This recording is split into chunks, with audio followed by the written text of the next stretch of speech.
Fairing और semi faired bikes की तो बात ही अलग होती है। ये किसी बाइक के लुक्स को ही नहीं बल्कि परफॉर्मेंस भी किसी बाइक के इंक्रीज करने में हेल्प करती है, like improve the overall aerodynamics of bike और save the rider from wind blast. और लुक्स तो एक चीज है ही कि इन बाइक्स को अलग बनाती हैं। और आज इस वीडियो में हम बात करने वाले हैं सेमी फेयर्ड बाइक्स की इंडिया में इतिहास की, क्योंकि इंडिया में वैसे ही बहुत कम सेमी फेयर्ड बाइक्स रही हैं। तो जानते हैं शुरुआत से इंडिया में सेमी फेयर्ड बाइक्स की टाइमलाइन को।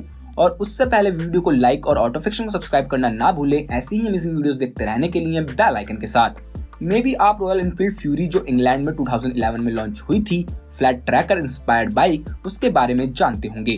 पर क्या आपको पता है मिड 80s में फ्यूरी इंडिया में भी थी और वो कोई ट्रैकर बाइक नहीं थी, उसको इंडिया में फ्यूरी 175 कहते थे।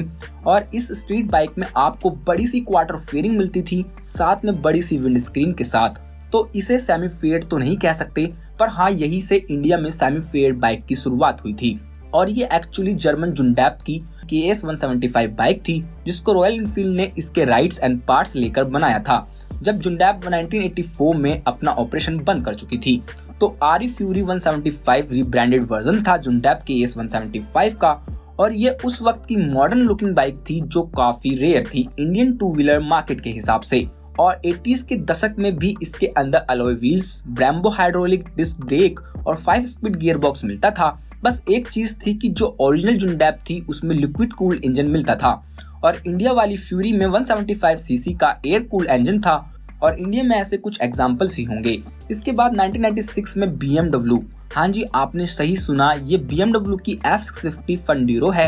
एक 650 सीसी की ADV को इंडिया में हीरो मोटोकॉर्प लेकर आया था, जिसमें long travel suspension, large wheels और डुअल पर्पस टायर्स मिलते थे। और ये एक सेमी फेयर्ड एडवेंचर बाइक थी। इसमें 652 सीसी का रोटैक्स इंजन था जो 48 PS की पावर और 53 न्यूटन मीटर की टॉर्क प्रोड्यूस करता था।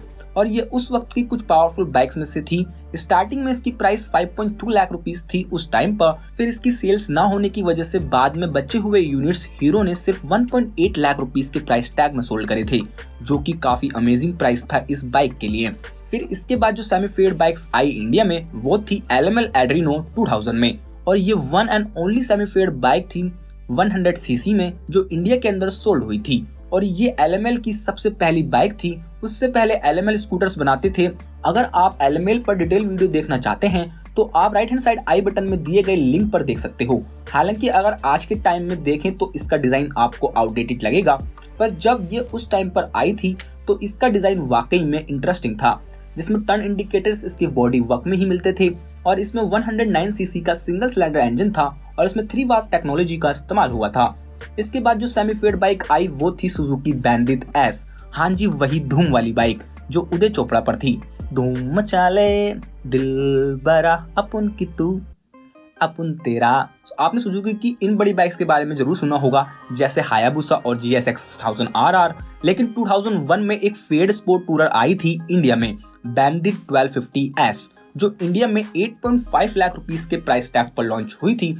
और इसमें 1255 सीसी का लिक्विड कूल इनलाइन 4 इंजन था, जिससे आपको 100 PS की पावर मिलती थी। लेकिन ये इंडिया में बहुत थोड़े समय तक ही रही। फिर इसके बाद 2003 में आई वन एंड ओनली हमारे दिल की चही थी हीरो होंडा करिश्मा। ये हीरो की फ्लैगशिप बाइक थी और उनकी सबसे पावरफुल मोटरसाइकिल भी। इसमें 225 सीसी का इंजन मिलता था और ये 0 से 60 सिर्फ 3.8 सेकंड में अचीव कर लेती थी। मतलब अपने टाइम में इसका भी जलवा था भाई। उस वक्त KTM वाली कल्ट फॉलोइंग इस बाइक को मिलती थी, और आप ये बात अच्छे से जानते होंगे अगर आप उस टाइम के हैं तो।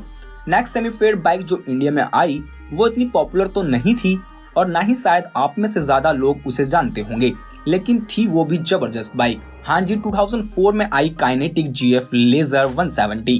काइनेटिक इंजीनियरिंग ने South Korean bike maker Hyosung के साथ पार्टनरशिप करी और उन्होंने कुछ काफी अमेजिंग बाइक्स इंडिया में लॉन्च करी।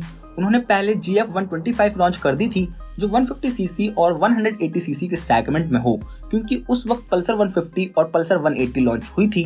तो काइनेटिक ने लॉन्च करी GF 170 लेजर, जो सेमी फेयर्ड बाइक थी और इसका नेकेड वर्जन भी था। इसमें 165 सीसी का इंजन था जो 15 PS की पावर और 14.2 न्यूटन मीटर की टॉर्क प्रोड्यूस करता था। बाइक का लुक उस टाइम के हिसाब से काफी अमेजिंग था, बट ये बाइक इतनी नहीं चली because of its gearbox issue. And engine vibrations। Overall उस वक्त दूसरी बाइक के कंपटीशन में इसकी क्वालिटी इतनी खास नहीं थी, इसलिए काइनेटिक ने इसे काफी जल्दी ही डिसकंटिन्यू कर दिया था। इसके बाद I one and only Bajaj की बाइक, जिसे लोग लेजेंड भी बोलते हैं। हाँ जी, पल्सर 220। इस बाइक ने सच में इंडियन मार्केट के अंदर वो स्पोर्ट्स बाइक की आग लगाई थी जो आज तक लगी हुई है, और पल्सर नेम टैग को एक अलग जान भी पल्सर 220 ने दी। बाकी ये ओनली बाइक थी उस वक्त जो करिश्मा को खुला चैलेंज करती थी, और इसमें कुछ इंटरेस्टिंग फीचर्स भी थे, जैसे फ्यूल इंजेक्शन, स्टैक्ड 55 वॉट के प्रोजेक्टर हेडलैम्प, वो सब पहली बार था इस सेगमेंट में, और हाफ फेयरिंग तो थी। बाकी सेमी डिजिटल कंसोल और बहुत ही मोटा 120 सेक्शन का रियर टायर, ये सब चीजें आपको बजाज पल्सर 220 में मिलती थी, और ये उस वक्त की सबसे फास्टेस्ट इंडियन ब्रांड की बाइक थी।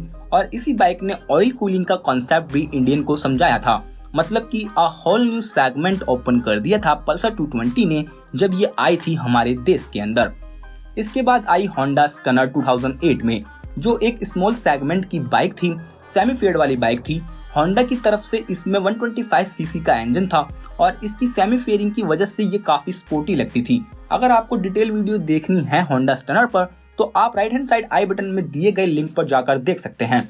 फिर इसके बाद 2009 में लॉन्च हुई यामाहा फेजर, जो एक्चुअली इनकी FZ16 की ही सेमी फेड वर्जन था, जिसमें सिंगल हेडलाइट की जगह ट्विन हेडलाइट थी, और राइडिंग पोजीशन को हल्का फुल्का अल्टर्ड करा गया था, जिससे लॉन्ग डिस्टेंस राइडिंग कंफर्टेबली करी जा सके। फिर 2012 में हीरो इग्नाइटर आई, जो एक्चुअली होंडा स्टनर का ही काउंटर पार्ट था, क्योंकि हीरो और होंडा की पार्टनरशिप अलग होने के बाद हीरो मोटोकॉर्प ने भी अपनी वैसी बाइक मार्केट में लॉन्च कर दी थी, जो कि एक सेमी फेड 125 सीसी की बाइक थी। फिर इसके बाद बजाज डिस्कवर FI 2014 में, क्योंकि उस वक्त बजाज भी अपनी डिस्कवर को लेकर काफी कंफ्यूज थी, और उसकी डिटेल आप right hand side I button discover की हिस्ट्री एंड इवोल्यूशन वीडियो में जान सकते हो। तो बजाज ने डिस्कवर का भी सेमी फेड वर्जन निकाल दिया मार्केट में 150 सीसी के अंदर। फिर इसके बाद बजाज ने ही 2015 में पल्सर को एडवेंचर स्पोर्ट कैटेगरी में लॉन्च करा, यानी बजाज पल्सर AS, जो 150 सीसी और 200 सीसी के वेरिएंट में आई इंडियन मार्केट में। फिर हीरो एक्सट्रीम 200S आई, जिसे वैसे आप फुली फेड बाइक कह सकते हो, वो 2019 में लॉन्च हुई। और फिर हाल ही में लॉन्च हुई सुजुकी स्टॉर्म 250, जो कि एडवेंचर बाइक थी, तो उसमें भी आपको सेमी फेयरिंग मिलती है, जो 2022 में ही सुजुकी ने लॉन्च करी है, और वो जिक्सर 250 पर बेस्ड बाइक है। और प्लीज ऑटो फिक्शन को सब्सक्राइब करें ऐसी ही अमेजिंग वीडियोस देखते रहने के लिए बेल आइकन के साथ, एंड कमेंट में जरूर बताएं कि कैसी लगी आपको सेमी फेड बाइक्स की timeline, and do follow on our Instagram for such amazing shorts content. Thanks for watching.